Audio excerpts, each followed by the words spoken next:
আজকে আমাদের রান্না হবে ভুনে খিচুড়ি। প্রথমে আমরা তেল, মরিচ, মশলা, পেঁয়াজ, রসুন এগুলো আগে কষা নেব। তারপর হালকা একটু আদা দিলাম, মশলা বাটা দিলাম,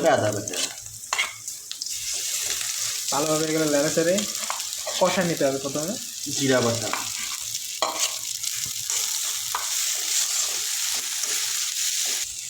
তারপরে এখন পরিষ্কার করে ধুয়ে একটা চাউল দিলাম, পানি,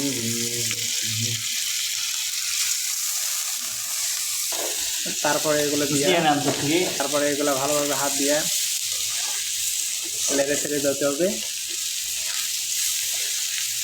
কষা নিতে হবে এগুলো।